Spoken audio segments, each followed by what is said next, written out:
कभी सोचा है कि जो लोग इतने कामयाब होते हैं उनका दिमाग आखिर काम कैसे करता है? आज हम डॉक्टर श्वेता अडाटिया की रिसर्च की मदद से इसी रहस्य से पर्दा उठाएंगे और समझेंगे कि पीक परफॉर्मेंस के पीछे का साइंस क्या है। तो सबसे पहले मन में यही सवाल आता है, क्या ये सफल लोग किसी सुपर ब्रेन के साथ पैदा होते हैं?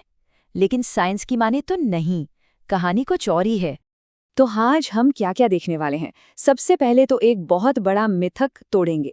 फिर हम एक ऐसा एक्शन प्लान देखेंगे जिससे सुबह की रूटीन को बदला जा सकता है, ब्रेन वेव्स को हैक किया जा सकता है, इमोशंस को कंट्रोल किया जा सकता है और यहाँ तक कि अपनी पूरी रियलिटी को नए सिरे से गढ़ा जा सकता है।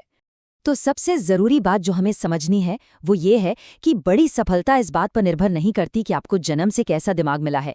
ये इस बात पर निर्भर करती है कि आप अपने दिमाग को प्रॉब्लम सॉल्व करने के लिए कैसे ट्रेन करते हैं। और ये मुमकिन कैसे है? एक कमाल की चीज की वजह से, जिसे कहते हैं न्यूरोप्लास्टिसिटी। ये हमारे दिमाग की एक गजब की ताकत है जो हमें किसी भी उम्र में सफलता के लिए नए रास्ते, नए सर्किट्स बनाने की आज़ादी देती है। ये सच में एक तोहफे की तरह है। तो ये सब होता कैसे है? इसकी शुरुआत होती है दिन के पहले घंटे से, जिसे गोल्डन आवर भी कहते हैं। ज्यादातर लोग सुबह उठते ही फोन चेक करके अपने सिस्टम को एक शॉक देते हैं, लेकिन टॉप परफॉर्मर्स ऐसा करने से बचते हैं। वो लोग इसके बजाय एक खास रूटीन फॉलो करते हैं जिसका नाम है मूवर्स। ये कुछ छोटी छोटी लेकिन बहुत पावरफुल आदतें हैं जो दिमाग को आने वाले दिन के लिए पूरी तरह से तैयार कर देती हैं। और इसमें जो विजुअलाइजेशन वाला हिस्सा है वो तो कमाल का है। सोचिए, एक स्टडी में ये पाया गया कि हमारा दिमाग एक असली अनुभव और एक बहुत मजबूती से की गई कल्पना के बीच ज्यादा फर्क नहीं कर पाता। अब सवाल ये है कि ये कैसे मुमकिन है?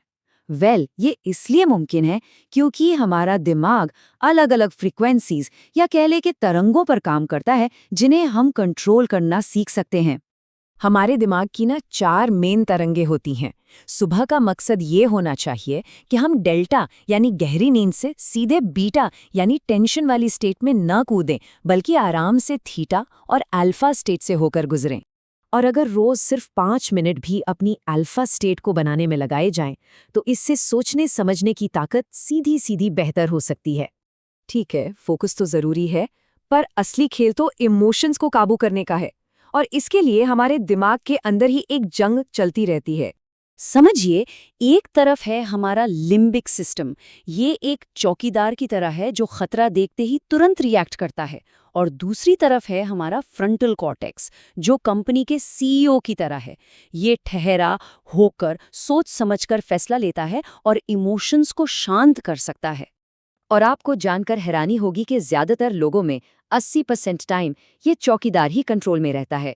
मतलब हम सोच समझकर नहीं, बस रिएक्ट करते हुए अपनी जिंदगी बिता देते हैं। और ये सब होता कितनी जल्दी है? जब भी गुस्सा आता है ना, तो उसे दिमाग पे पूरी तरह से हावी होने में, मतलब एक फुल ब्लोन इमोशनल हाईजैक में सिर्फ 13 सेकंड्स लगते हैं। लेकिन इन 13 सेकंड के अंदर ही हम इसे रोक सकते हैं। एक बहुत सिंपल टेक्निक है। एक गहरी सांस लीजिए और 100 से उल्टी गिनती शुरू कर दीजिए। बस इतना करने से ही दिमाग का सीईओ एक्टिव हो जाता है और वो इमोशनल बॉम्ब डिफ्यूज हो जाता है। और यहीं से हम सबसे पावरफुल आइडिया पर आते हैं। वो ये कि हम अपने दिमाग के साथ फंसे हुए नहीं हैं। हम इसे अपनी मर्जी से बदल सकते हैं, इसे रीवायर कर सकते हैं। देखिए, न्यूरोप्लास्टिसिटी का एक सीधा सा नियम है। आप जिस सोच या काम को बार बार करते हैं, आपके दिमाग में उस काम के लिए बना रास्ता उतना ही पक्का होता जाता है। और ये समझना इसलिए जरूरी है क्योंकि हमारा दिमाग स्वभाव से थोड़ा आलसी होता है। एक चौंकाने वाला आंकड़ा है कि 95% लोग मानते हैं कि वो काम को टालते हैं। ये हमारे दिमाग की डिफॉल्ट सेटिंग है जिसे हमें बदलना होगा। तो इसे बदलें कैसे? न्यूरोबिक्स के जरिए। ये दिमाग के लिए छोटी छोटी एक्सरसाइज हैं, जैसे उल्टे हाथ से ब्रश करना या ऑफिस जाने के लिए कोई नया रास्ता लेना। ये छोटी छोटी आदतें दिमाग को ऑटो पायलट मोड से बाहर लाती हैं। तो सबसे बड़ी बात क्या है? जब आप अपने दिमाग के अंदर के सर्किट को बदलते हैं, तो आप सिर्फ अपने दिमाग को नहीं, बल्कि अपनी पूरी असलियत को, अपनी रियलिटी को बदल रहे होते हैं। तो ये हमें एक आखिरी सवाल पर छोड़ जाता है। अगर हमारे पास अपने दिमाग का आर्किटेक्ट बनने की ताकत है, तो हम अपने लिए अगली कौन सी शानदार चीज बनाना चाहेंगे?